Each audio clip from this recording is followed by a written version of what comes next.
car up in the air, what we did here was we supported the front on the frame rails, and we supported the back on the axle housing. So the idea here is now we'll give her a little bump on the front, and we'll give her a little bump on the back. We're gonna make sure that the car is, we just riding on the shocks there, everything feels solid. So what we gotta do here is we gotta get all this brake fluid out of here. Before we do that, we're gonna clean that up real good. But I can tell it's black. It's probably been in here since 2002. And the reason we're changing the brake fluid out, brake fluid is hygroscopic. It collects moisture, it collects water. This makes your brake fluid boil at a lower point, gives you a spongy brake pedal, and it wears out your brake system parts like your master cylinder and your calipers. So nothing but good by changing that. So next thing we got to do, clean that up, get these tires off, make sure that the bleeder's open first. Before you do anything, make sure you can get the bleeders open. If you can't get the bleeders open, no point in continuing because you'll be out of a car. So we'll go with that next and we'll see what we can get done.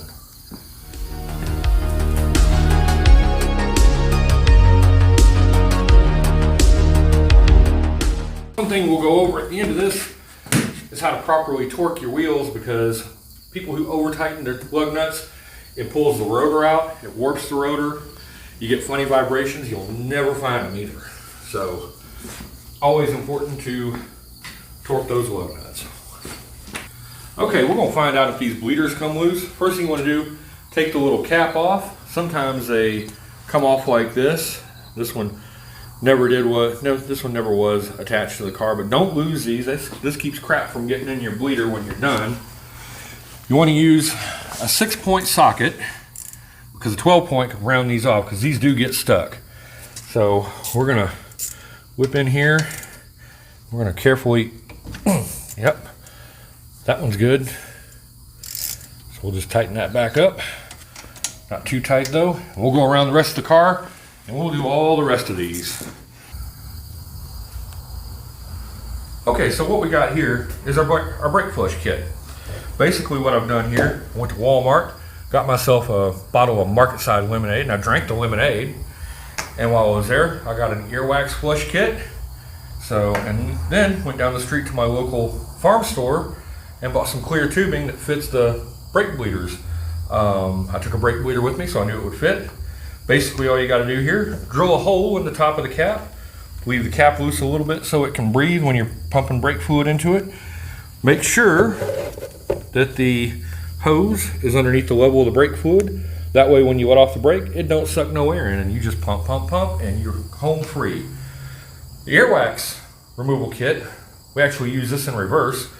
Stick this into the master cylinder, pull it up, suck the fluid out, put it in here. So we're going to be demonstrating all that in a minute. We got to make a few little preparations, but that's basically the gist of it. This whole setup cost me about, I think, $6. And I've been using it for a year now. So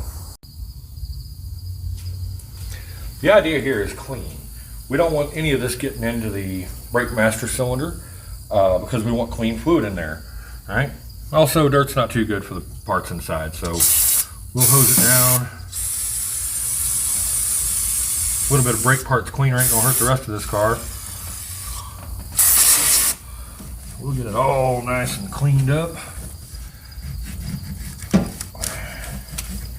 There we go. Man, it actually looks kind of like new again. Maybe I should clean the whole rest of the engine with brake parts cleaner. Might as well, that's what we use. Are you serious? Yeah. Oh, you got an oil leak or dirt or anything? Oh, I figured you had make ready do it with steam. No. Okay, there we go. We're going to make sure that that's extra clean. All right, now we're all cleaned up there. Now, we need to grab some supplies as well. So over here we've got 1 new can of brake fluid and 1 can and a half brake fluid. We'll probably go through this whole thing and flush it through the car. But Valvoline Synthetic .4, not a sponsor. So yeah, if you're doing this, you need at least a quart. yeah, at least. I usually work it out to where I have a half left for whatever I'm doing, brake jobs, what have you. So I should have a half left when I'm done. If I don't, we'll get more. All right, so now we're gonna get set up and we're gonna start flushing brake fluid. Okay, so first thing we gotta do is we gotta start getting the old brake fluid out of this thing. So I know what a lot of you are thinking. You're like, you're starting with filthy brake fluid in your jug. Don't worry about that because it's gonna get full of dirty brake fluid, and the way this is set up, it won't suck back into the car, so it's good. What's not good is this thing's got a floaty in it, which might make this a little more challenging. Yep. I gotta figure out, but you can see already, that's nasty.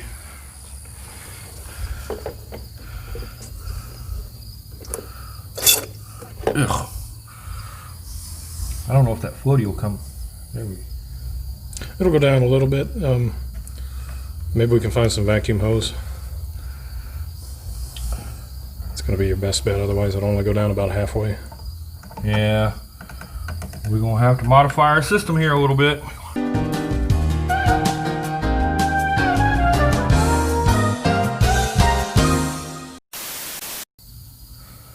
All right, so went back to the hose wall, found me some vacuum tubing, put it on the tip of the earwax remover. Works like a champ. So we just stick her in there and then we pull. Look at that. All the way up to the top. Oh, that is disgusting. That is not brake fluid.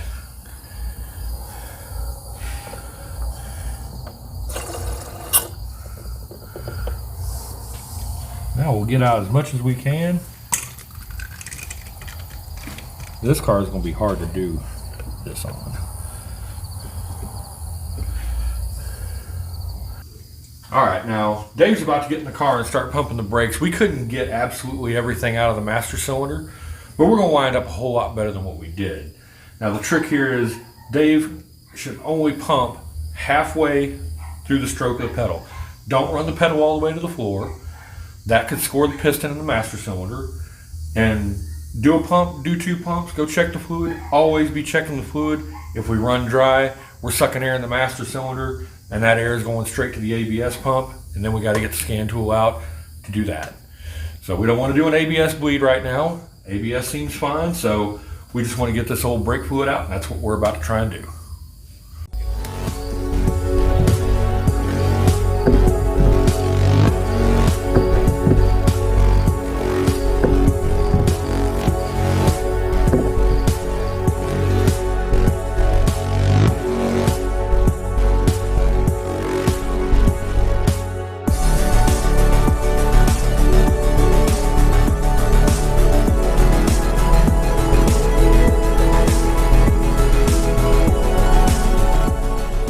Okay, so this is what we got out of the right rear wheel.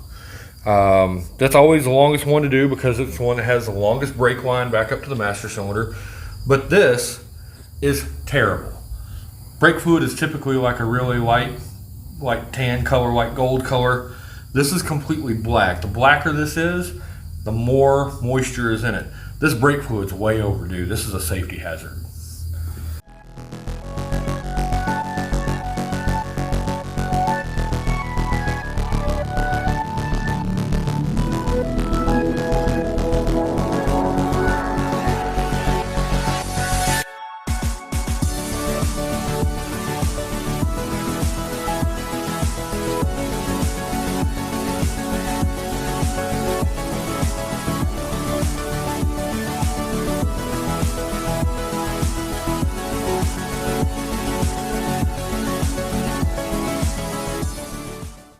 Okay, so there we go. We got all 4 brakes not only bled out, but flushed out. Now we're going to fire it up. We're going to see what kind of brake pedal we got.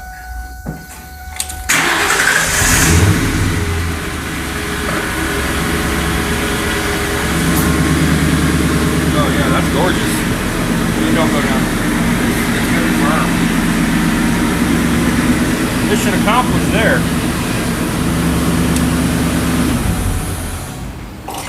As you can see, you can do it with 1 person or 2. You just got to take your time and be careful with the little jug and make sure that you don't run out of brake fluid in your master cylinder. And this can be a one-man job. It also works for bleeding brakes after you change a caliper or a line or something like that. So, what do you think, Dave? Yeah, it's a pretty easy job, and too many people sleep on it. It's definitely a regular maintenance item that a lot of people forget. Yeah, I've only seen one other car with brake fluid that black, and it was the Explorer when I got it. So, yeah, 18-year-old brake fluid, bye-bye. The last step to this is, and everybody forgets this, is to torque your wheel nuts. We're going to torque these to 100 foot-pounds. The rotor is going to be nice and flat. The car's not going to vibrate, and we know they're going to be on good.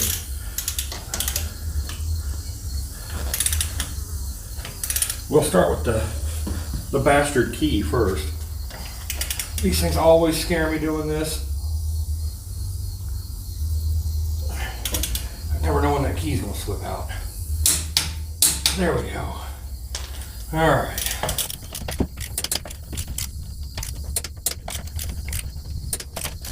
There we go. One down, 3 to go. Okay, so got our tires all torqued back on. We got a good firm brake pedal. We got good clean brake fluid. That's going to wrap it up for this spot here in the Warren Hub garage. But you know what? We always messing on something, so we're going to find something else to mess with, and we'll make sure to bring you along. Have a good one.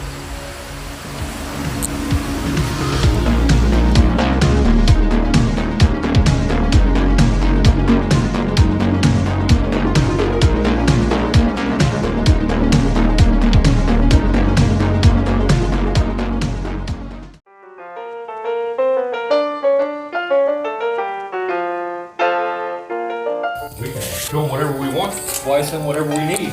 You know what I mean? Here's how to play with your nuts, featuring Phil. This one's a different size. Okay, that happens. So let's see if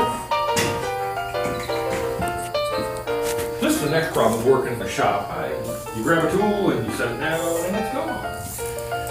So this will be the blooper reel. What it can do with the tool. There we go. Did I break it? Nope, I didn't break it.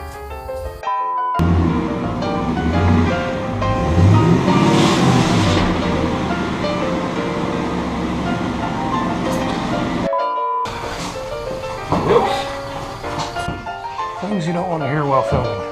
Oops.